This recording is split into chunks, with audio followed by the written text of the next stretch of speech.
I feel sad to say this.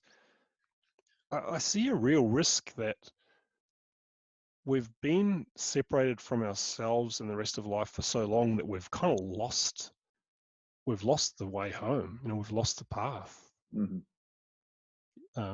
Yeah.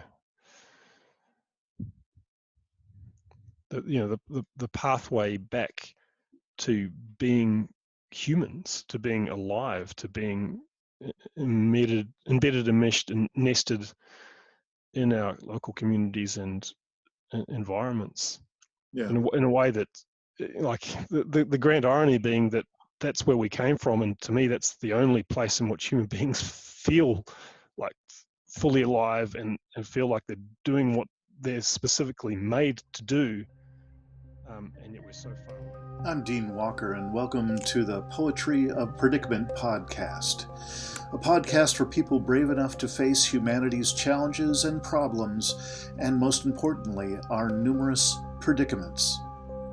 The Poetry of Predicament is a podcast meant to inspire us to bring forth grace, beauty, and connection with the web of life in the face of a predicament-laden world. Can we invoke an inner permaculture to be more fully alive in this predicament-laden world? Let's listen to philosopher, thought leader, and permaculture advocate Dan Palmer. And I'd be curious how you would introduce yourself and how you would describe the world that's out ahead of us all. So I'm Dan Palmer. I always struggle to figure out how to describe myself. Lately, I've been thinking of myself as because I'm pretty sure my position description or whatever doesn't exist anywhere else. I'm just making it up as I go along. What was I thinking of the other day? Something along the lines of a renegade practical design process philosopher. So I have a lot of adventures in the space of the processes humans use to create things, to generate things.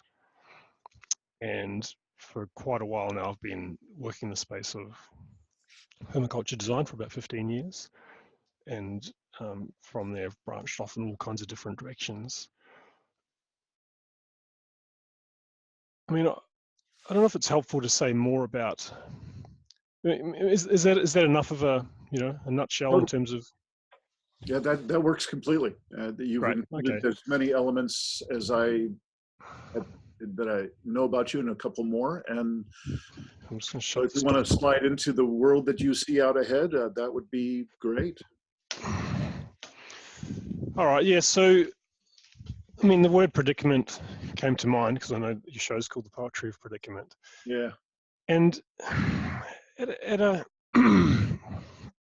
at a high level, I did a PhD in philosophy years ago. I guess like wrapping up 16, 17 years ago.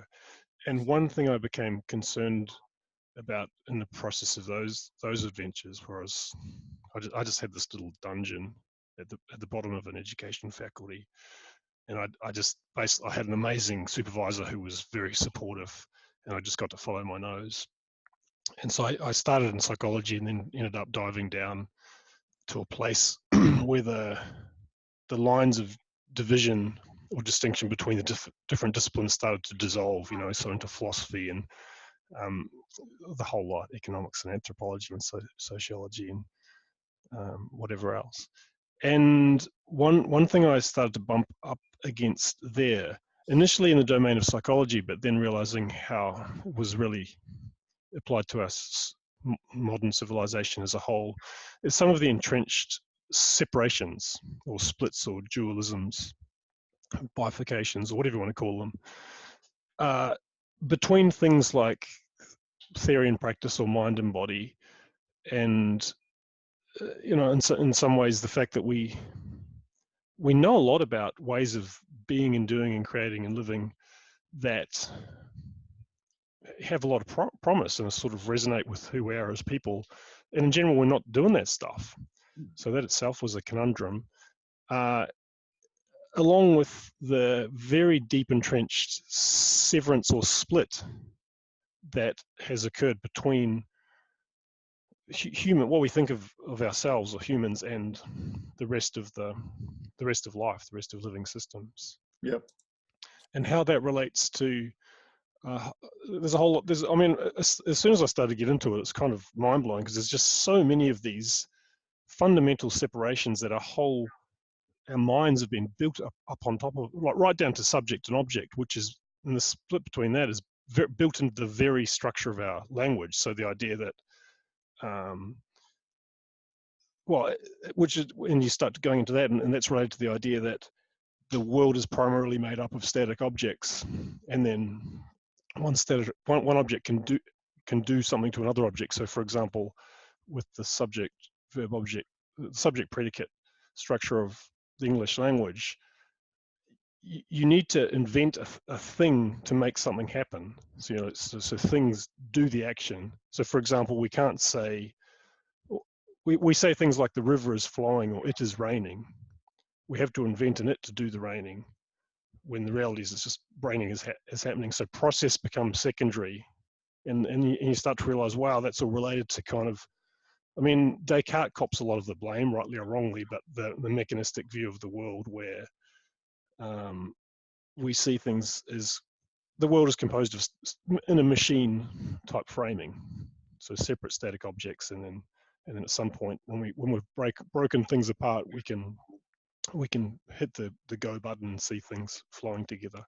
So I saw how deeply these and a whole lot of related splits had infused modern culture, and I continue to see that as, I mean, something like the root cause of a lot of the different issues we face.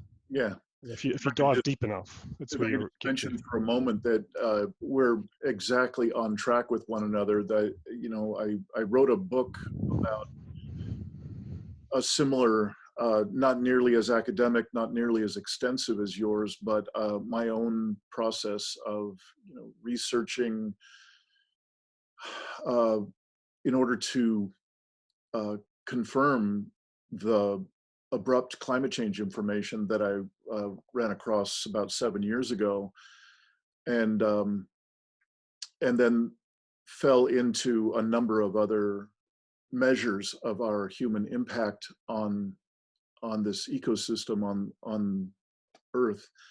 And I kept coming up with, when asking the simplest possible question that I could, which is, what's gotten us into this predicament, I kept coming up with some answer as a variant of, we've disconnected. And we disconnected from deeper self, from others, from Earth, and from soul. So I'm with you completely. And sorry to interrupt, but I just wanted to, for those who watch this occasionally, just recount what seems like a perfect resonance here. So as you were. Yeah, great. Oh, good to hear. Yeah, so that, it was confronting, and to realize the depth of it, and to realize there was no kind of easy or superficial fixes. That was all dawning on me. At the same time, something significant that was dawning on me, because I was on an academic track, I was going to become a professor and write books and all that, and was the realization that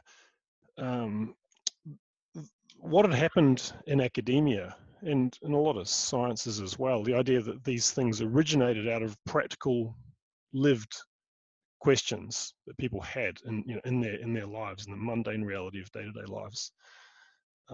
Questions originated, and over time, with, I don't know, division of labor and stuff, and a leisure class, and people that be professional philosophers and all that kind of stuff.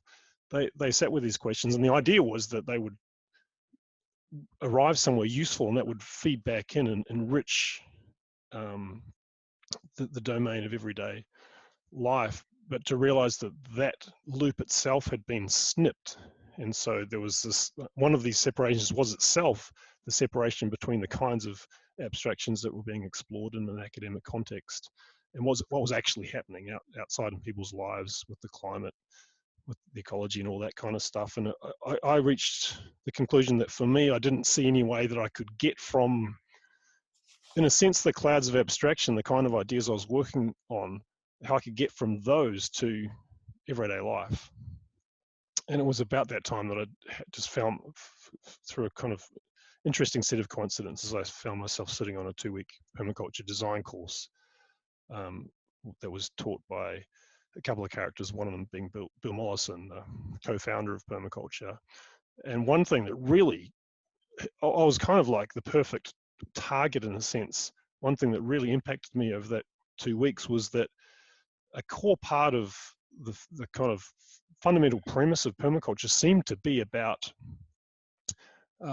like living what we know and connecting mind and body, or theory and practice, or head, heart and hand, um, in a lived sense, where we one way of describing what the essence of permaculture is about is to say this idea of providing for human needs while enhancing ecosystem health. So really plugging into our local ecologies and environments, and getting our shit together in terms of community, and working together where we become interdependent again. Yes. Realizing, as I had by that stage, that the era of cheap energy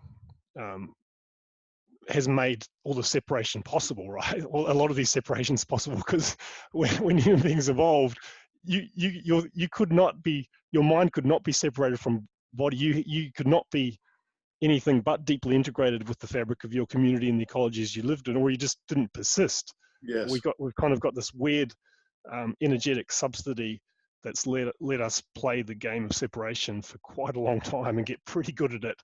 And part of the idea of permaculture is that it started with a fairly dark view of the future, that this is a temporary situation, and that at some point, whether voluntarily or kicking and screaming, we're going to have to overcome these separations, dissolve them, if we're going to stick around. Yeah. Yeah. And did you want to comment there? Or? Well, I appreciate that sounded like the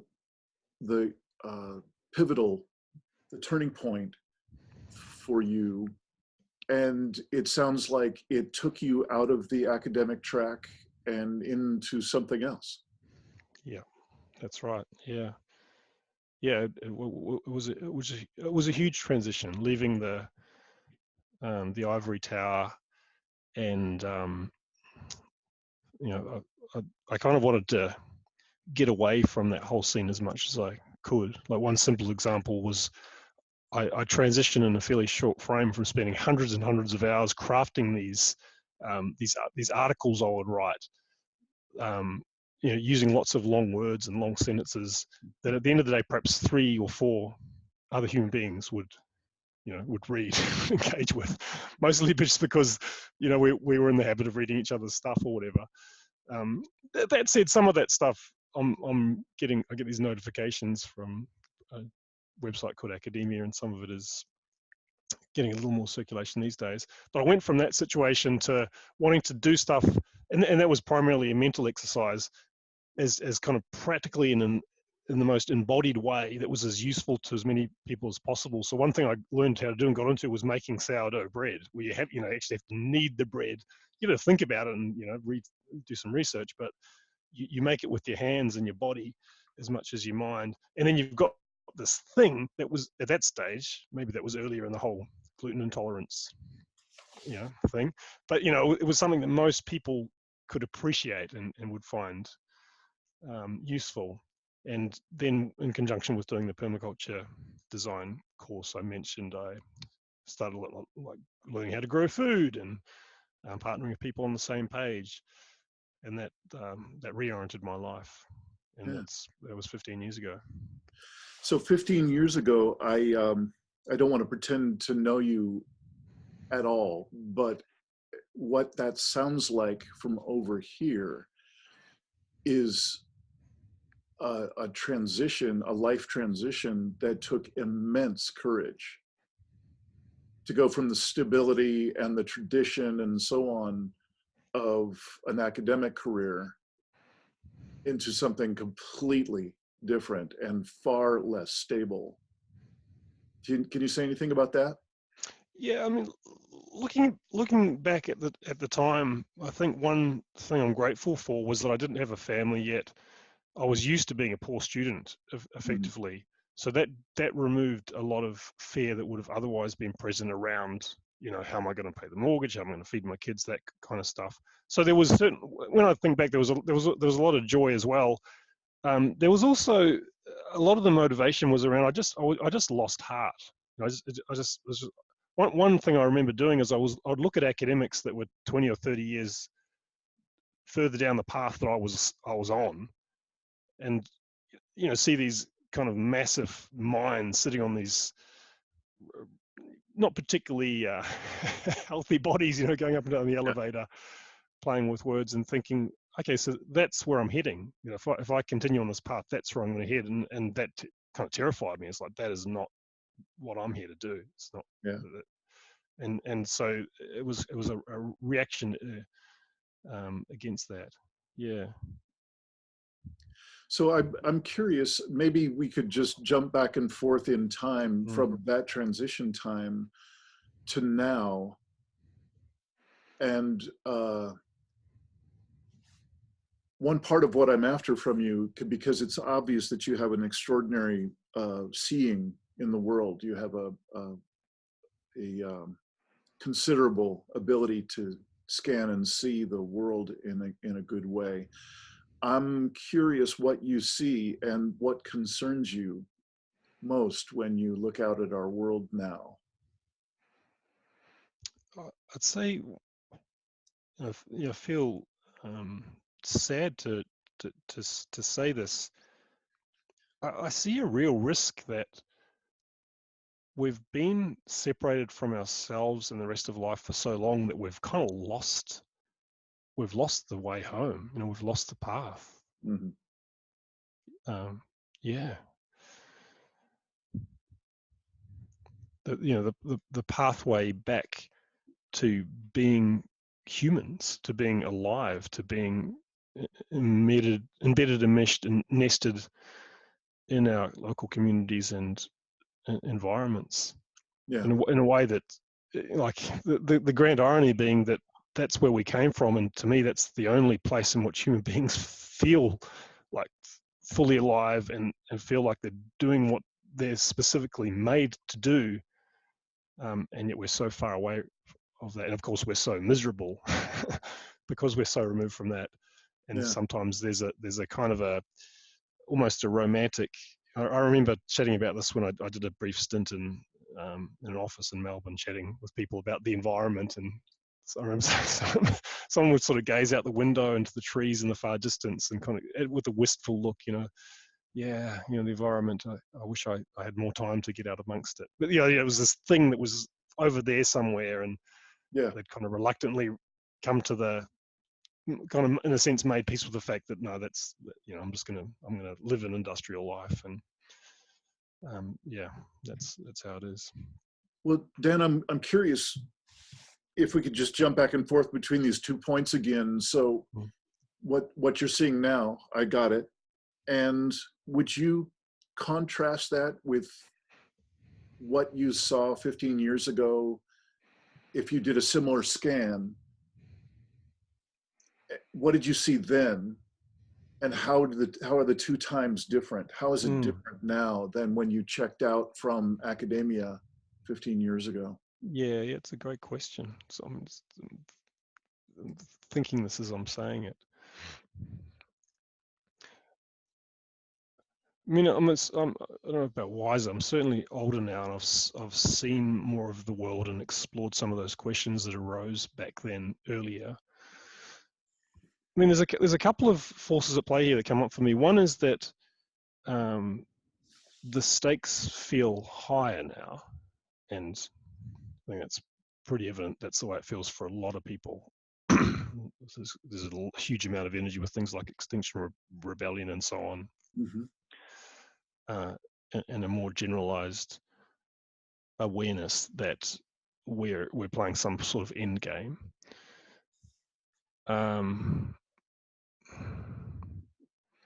So on one hand, the stakes are higher.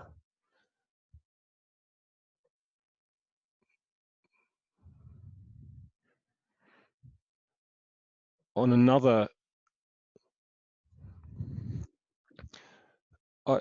I feel like certainly in the people I interact with in the circles I'm part of, there's also a greater, obviously these two things are related, a greater readiness to relinquish some of the defining narratives of our time and to let go of stories about this is how life's going to play out. So it's like it's the scariest time and the most exciting time I can imagine all at once. Yeah. Did I hear you say that you're a parent? Yes, I have two daughters. 2 daughters. 6 and 8. Yeah. One of the projects that I've got going on over here in my little body of work world is not only this podcast, but kind of a branch project from the podcast, and that is a series of interviews that are focused on a particular kind of people that are to some degree or another aware of the collapse of Earth and human systems that is either for them in their interpretation, either present now or coming soon, and either way promising to get worse as time goes on, and their parents. And so I'm curious, would you mind if I asked you a little bit about parenting in these times? Okay, please. Yeah. So you were just talking about how things look substantially different now than 15 years ago. And I'm curious, when you look at how you grew up and you established, as we all did, some sort of a picture of what it was to become an adult, and then what it was if you chose to be a parent, what that would look like, what were some of the tasks, what were some of the expectations, and so on. And I'm curious, how has being a parent changed you in these times? Mm-hmm.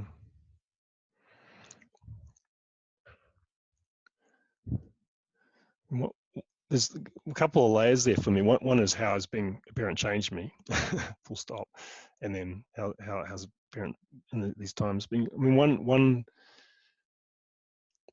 an enormous transition that is, I imagine many of us as parents have, is the transition is the enlarging of my sphere of care, or the experience of I found myself getting married, and that was all sort of mixed up with having kids. It happened over the course of several years, and so previously steering my life based on what made most sense for me, transitioning to a space where I was making decisions as part of a family. That's been big, and then part of just parenting in general has been stepping into increased responsibility for how I show up day to day, as a role model, conscious that I'm one of the most significant influences on the stories, the ways of being, the kinds of life that my kid's going to have. So that all applies to being a parent, full stop. In terms of where we are now, there's so much uncertainty. So there's a lot of fear around that. The question of what kind of world have I brought these children into? And yet, overall, I think I'm a person that does okay in terms of the despair stakes. I've been through a lot of that, peak oil and all the rest of it, and then the different phases, how it plays out, but the mixture around denial, fear, anger, despair, depression, through like, oh well, okay, this is a big picture thing that's happening. What role can I play?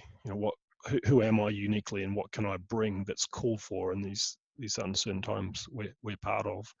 And so I'm hoping to instill some of that attitude and energy in my kids. And of course, as being interested in permaculture, things like growing food and having chickens and knowing what the seasons are doing. And my little 6-year-old is a huge fan of flowers. She's just constantly out there enjoying the natural world.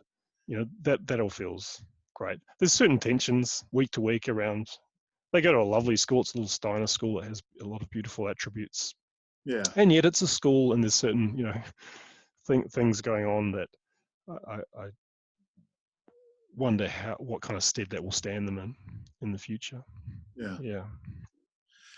You and I share some experience in that we've both done some amount of work with the folks that call their work possibility management. And I'm always so curious to run into other people. Yeah, likewise. For you, what is your work like when you do it, and so on. And one particular element of that work, one distinction that I'm particularly aware of these days and fond of is liquid state.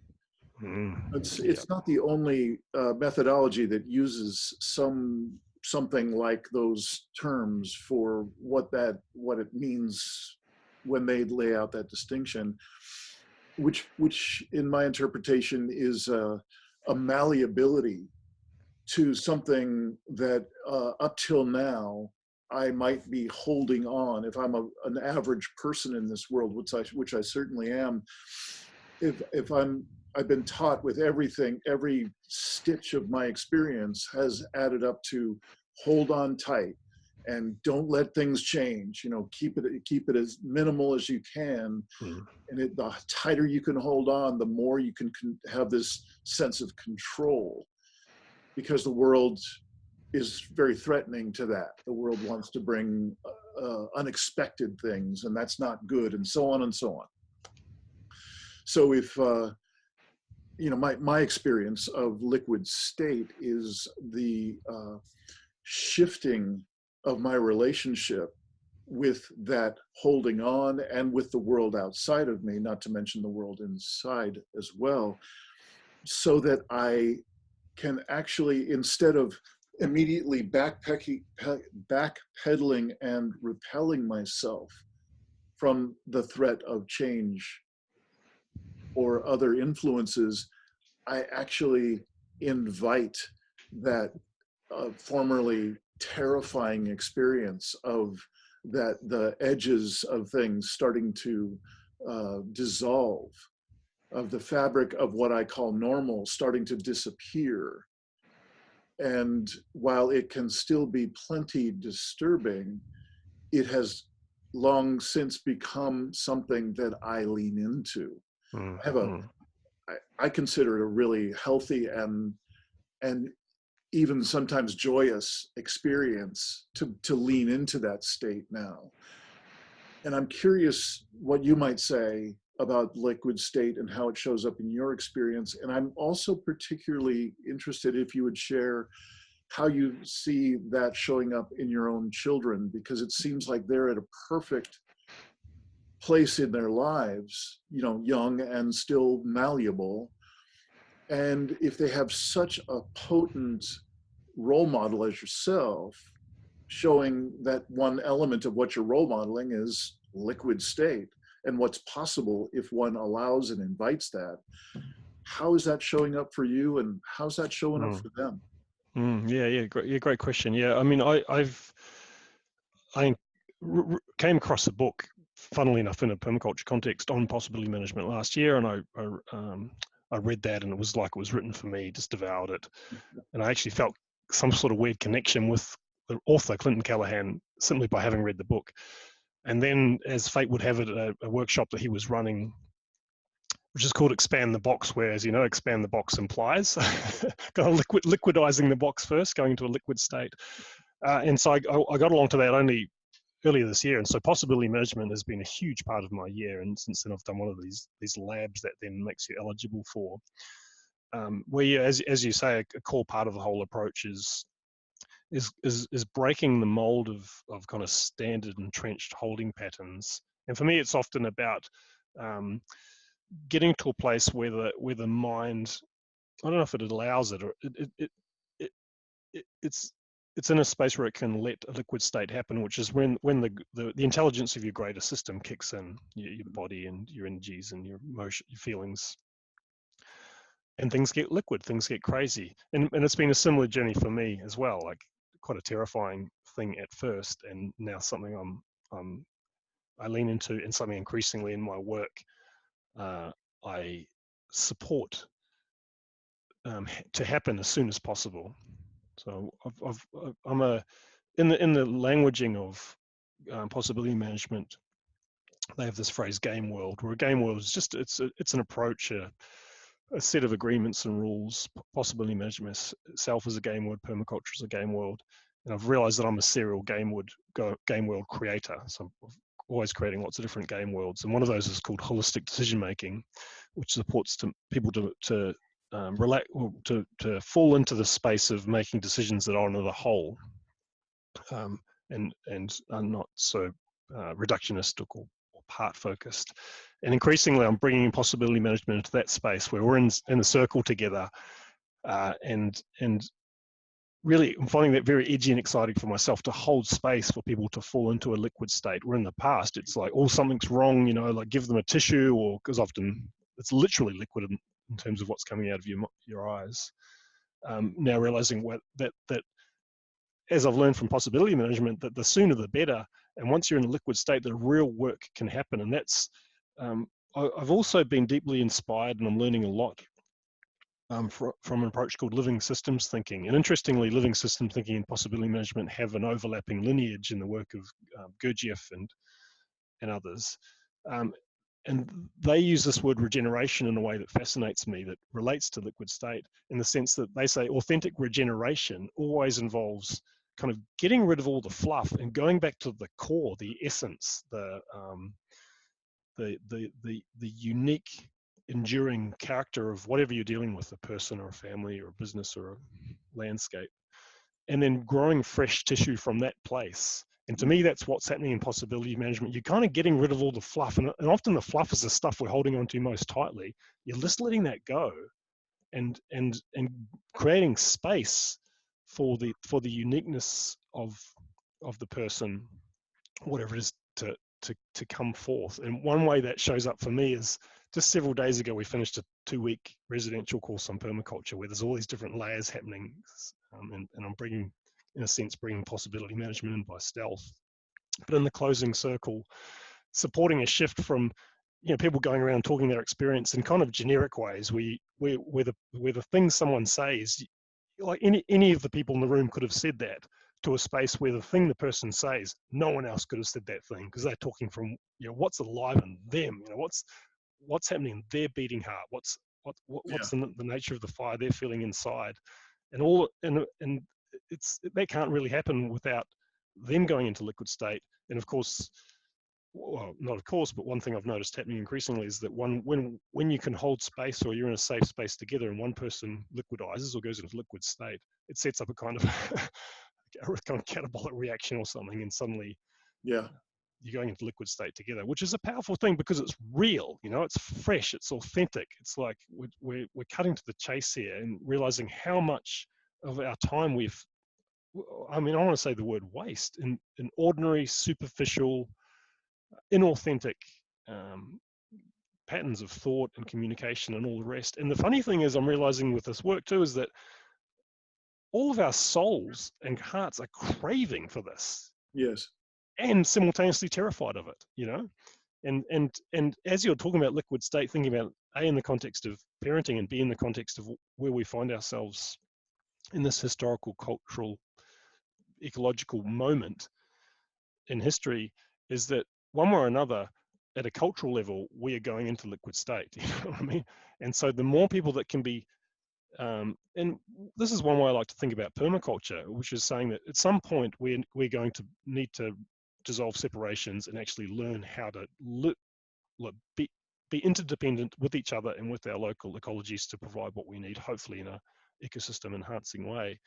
And right now we have the luxury of cheap oil and all the rest. So some of us can go and do experiments and try stuff out, where the idea is that when these inevitable things happen, some certain sets of people can be there saying, hey, it's okay, you know, we've run ahead, we've done the experiments, we suggest this, or whatever it is. And I see possibility management in a similar way, that the more experiments that can be done in safely navigating through and around and bumping up against liquid states, the more the inevitable mass emergence of liquid states that's already happening can be supported, because of course it can go bad, right?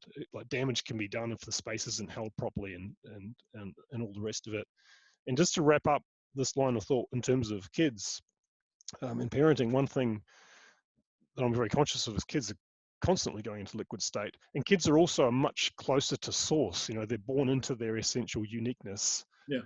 And it's one thing that it kind of I find tragic, because I'm experiencing it happening with my own kids. They're going to school and they're being socialized, and in that process, layers of stuff are building up around their essence, you know.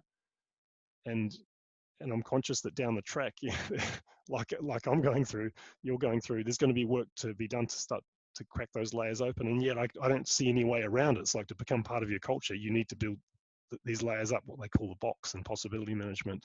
Yeah. And yet how can I, when liquid state happens in my kids, which can be a tantrum or whatever it is, how do you really honor that and don't treat it as anything bad or wrong? And what's going on here? What wants to come up, and how can I safely support you? And for Yeah. this to be normalized in our family, it's not aberrant or bad or wrong or anything like this. Yeah. Beautiful. Well said. So I have a kind of an odd set of questions for you. Odd because I'm actually reluctant to ask you this next question, but it's got its match on the other side, and I'm predicting it will come full circle, and it will make sense. I'm curious, when you look out into the world, and especially the world that you're interacting with. You know, I'm assuming that most of your work occurs there in Australia, and I don't know what the issues are. I do have some sense that you all are grappling with a denialist government presence, like we are in the States. And I'm assuming that you all have your own special brand of problems, conundrums, challenges, predicaments, and so on. And I'm just curious, not only about what you're seeing in terms of your work and your main focus, but also personally, you know, as you look into what's going on now in the next few years, next small handful of years, what are you most concerned about? What really weighs heavy on your heart? Mm-hmm. Like you say, we do have a unique suite of predicaments and issues. One that's a physical thing that's prominent at the moment is that Queensland and New South Wales, two huge states of Australia, have been undergoing catastrophic bushfires in the last several weeks, with deaths and a lot of homes being burnt, and that is I see that as experience that as a symptom of the fact that over tens of thousands of years, the Aboriginal inhabitants of this continent co-evolved with the ecologies, with the plants, and the whole ecology transitioned for the bulk of Australia into a ecology that required fire, the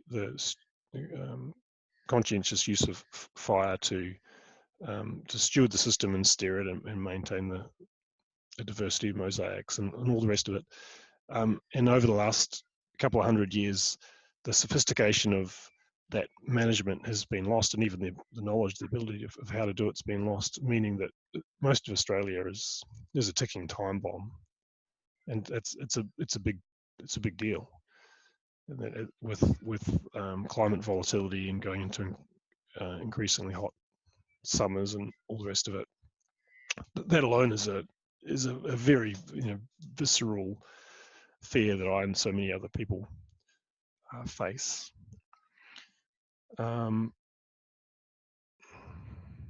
You're asking one of my biggest concerns, right, about what's happening in this part of the world at the moment. Yeah. One thing that arises for me is I feel clear that whatever the reasons, bushfire or other climate-related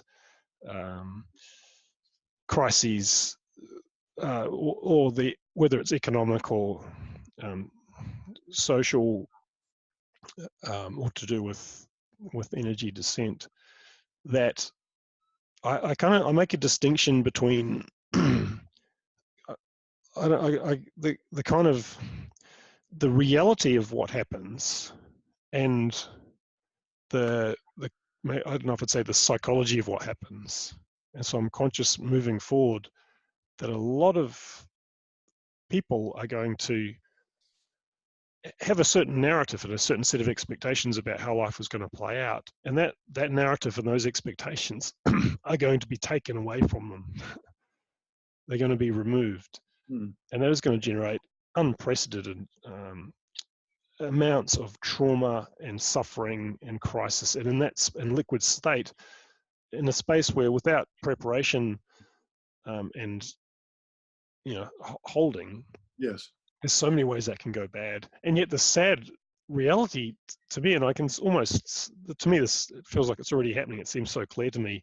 It's going to be something like 90% plus, not even maybe 95% of the suffering and the trauma and some of the dysfunctional actions and all that, and the blaming and whatever else that comes out of that are going to be kind of psychological.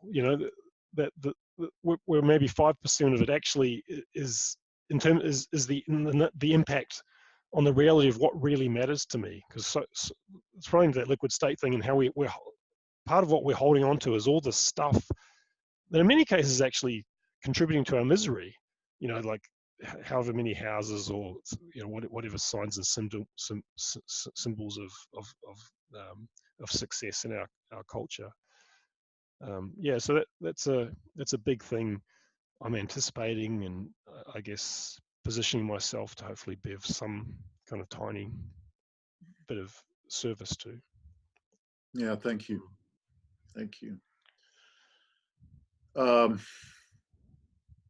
The other side of that coin, that two-part question, I'm curious what most inspires you. What has you maintain and possibly expand your ability to be both present and open-hearted in the face of larger and larger stressors? Mm-hmm. What helps you keep that heart open, and what inspires you? Yeah. Well, yeah, I feel blessed to have so much in my life and around me that deeply inspires me in the human and greater than human world. On the human front, I feel like I'm grateful for the time in which I've lived, because I've discovered a lot of incredibly powerful and transformative ways of thinking, being, doing that have affected my life enormously, and I'm just have enormous value in general. And so many of these things I've had the honor of meeting, and in some cases befriending and collaborating with the founders of these approaches. So I learned permaculture from Bill Mollison, one of the co-originators who's now passed. The other co-originator was David Holmgren, who lives 20 minutes down the road from me, is a dear friend. And we collaborate annually to run this 4-day workshop on advanced permaculture design process. So to have his really beautiful support and friendship, and to be developing certain aspects of permaculture together with someone who deeply inspires me. This is an extremely inspiring person, is incredible. And we mentioned possibility management, to live at a time where I can learn about this incredible stuff and actually meet and become a colleague and a friend of the founder it blows me away. Sometimes I'm pinching myself like, holy shit, is this really happening? And so that's happened repeatedly in my life. There's also people that I will never meet face to face. One in particular is the radical architect, philosopher, cosmologist Christopher Alexander. Sure. And I feel like he's a shining example. But there's certain people I've come across their work, and I at some level I get it. I know what they were pointing. I use the idea of fingers pointing at the moon. I feel I get the nature of the finger, and I've tasted at least tiny little snippets of the moon he was trying to point at, and I see part of my role as translating that or bringing that to others. And there's other people out there. There's certain people that have come along more recently, also including people like Charles Eisenstein and others. But they inspire me and challenge me, because sometimes I think the stuff I'm on about is just like it's too hard to translate, and then to find incredible thinkers and authors and communicators that are powerfully sharing way more comprehensive ideas than I'm capable of to wide audiences. That inspires me to keep going with what I'm doing. And then in the greater than human world, a big part of what my quality of life requires is to just be out there in contact with the soil and communing with trees and animals and rocks and moving through spaces and places that have been crafted over a long time by processes that are alive, and that have aliveness and have this incredibly profound adaptedness and fittedness that I sense and in my heart know is that humans don't need to be separate from, that we are able to participate in, and I look back and I feel inspired by the little pieces of information I've learned about indigenous cultures of the past, where again and again I read or hear how a big part of life's purpose for them was basically a bit saying thanks, like saying thanks for the miracle of creation that they in the life they'd been gifted, whether it was through song or dance, or the Aboriginal people in Tasmania, that for them part of how they expressed their love for country was by using the fire stick to steward these ecologies, to the point where they couldn't not do that, even when the consequence of doing that was showing the white settlers where they were, who would then come and shoot them. That it was more important to keep singing and dancing and expressing their gratitude, than it was to they put their life on the line for that kind of thing. And so that kind of energy inspires me enormously. Thank you for that.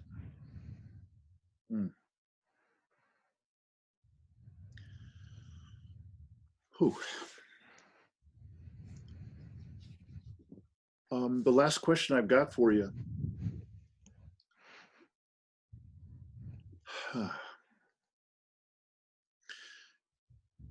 There's an awful lot of people, Dan, I know you know, that don't have any real sense of reconnection with deeper self, others, earth, or soul. But I think you said something, not quite these words, but you said something similar at the beginning about how there are a few more people having more of a clue. And again, not your words, but the essence of what I think I'm remembering. And my experience is that there are a few more people each year that at least in their gut, they know things aren't right. And they want to be able to do something about it, but they don't even really know what they're talking about yet. They just have that feeling. And there are perhaps more folks who have gone through that layer and they actually can articulate some things, but it's still so huge, and still everywhere everywhere they look is disconnection of some kind or another. And it seems like you've taken on a track that really is about reconnection. And what keeps coming to my mind every time I hear the word permaculture is that it just by its nature, it includes us in the system of systems. It absorbs us into interbeing. And again, I'm no expert. I'm not even that conversant, but that's the feeling that I get every time I'm around someone like yourself who knows from permaculture and knows from these systems, these ways of reconnecting us with the web of life. And I'm wondering if you had a few words that you could share with those of us who don't have much in the way of systemic awareness or experience, and words that could offer a little bit of guidance, like where a bridge might be to a bit more of that experience. Do you have anything that you could offer? Let me sit with that for a moment.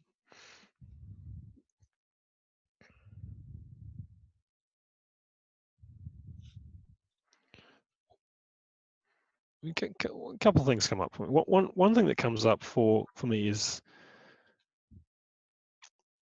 in terms of bridges or crystallization points, or from living systems thinking, I'm increasingly using this idea of nodal intervention points. You know, where's the point where a little bit of information and energy at the right place and time can support the system to phase change, which is a whole different thing to leverage. Beautiful. Yeah, in that front, the pain, a lot of this is about attention, right? And the whole journey with attention, and realizing how scattered our attention is, and how attention is this precious commodity that a lot of very powerful algorithms and whatever else, and advertisements, etc., are very good at stealing away. So it's hard to really get much traction until a little bit of work is done on reclaiming some portion of your attention, and then reclaiming responsibility and the power to be able to choose what you do with that attention. And one of the things that I sense can start to I do one thing with reconnection, by the way, too, is that I like the language around, sometimes I talk about resolving or dissolving separations, but the idea of kind of falling back into a natural state of being, which was before any separations were made. Once a separation is made, it makes sense to talk about connection. But how do we experience non-separateness? And one maybe low-hanging fruit there is starting to pay attention to the things that come in and out of our system, like even to the point of whether it's coming in and out of our household, but coming in and out of our body, you know, and to start to get in a relationship. I'm looking at trees here, but you know, as I'm breathing out, there are things coming out of my body that are going into that tree there, and then that tree's going to breathe those in, and then it's going to breathe out, and the things it breathes out are going to come into my body, like kind of very real, practical, tangible. That's what's happening, and just paying attention to that, I think, can start to soften the feeling that we're so separate and isolated from the rest. And even if you go outside and you take a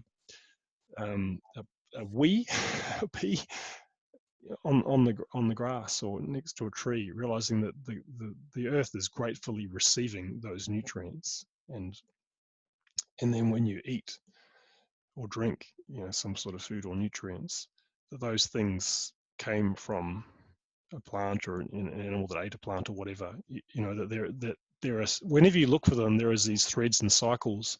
And then from there, a huge thing for me when I first got into permaculture was just starting to, I'll try and grow a bit of parsley or something outside. and I'll try and do a bit of composting. And rather than having to think about my non-separation, I started to live it, and it was this incredible feeling of, oh wow,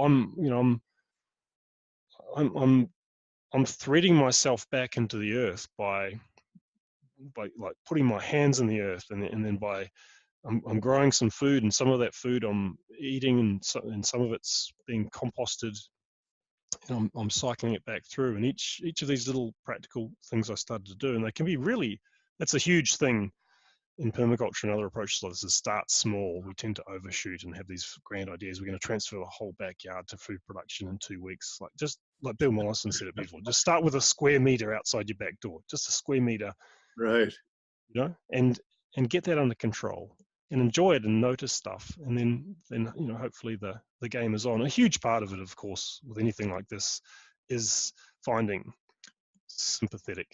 A lot of people talk about this.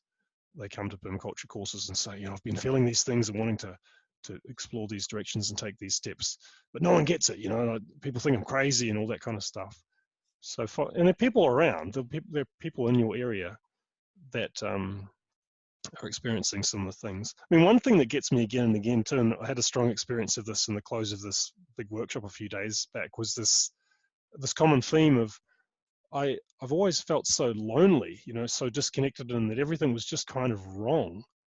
And realizing how common that was, like how shared that sensation of loneliness. I'm just different from everything else.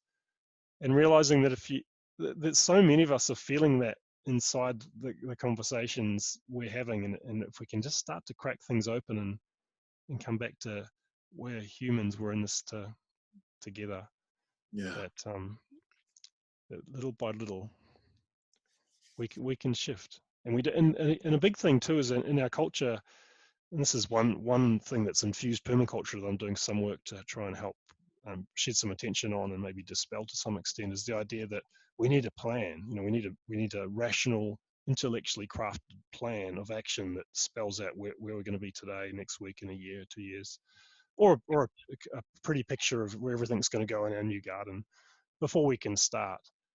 And just realizing that the trap in that's not how like a little acorn, it doesn't have a plan. It doesn't actually care about what kind of oak tree it may or may not become. All it cares about is that when the nutrients are there, the water's there, the conditions are right, it's going to crack open and it's going to start growing. And then it's going to figure out what happens next based on what then happens and where the sun is and what happened, and if it's still around, if a deer or a mower didn't knock it off and so on. And that's how all of the most beautiful, alive, authentic, fresh events and patterns happen in the world, is through this iterative unfolding process, where getting attached to the idea of an upfront plan is a distraction. I've got to say, you're asking some good questions. I'm just sort of getting over a cold and I'm a bit spaced out at the start, and I don't really know what we're in for, but yeah, it's been gripping, thrilling, and really, really beautiful to have such deep, well-considered questions to explore in real time with you. So I feel gratitude for that. Thank you. I'm glad to hear you say that, because I got to tell you, if your world was at the rapid fire pace of one of the guests that I saw you or heard you interview on your podcast, if that was the pace and the tone and even the content that you were going to show up with today, I'm afraid I wouldn't have come close to being able to stay up with you.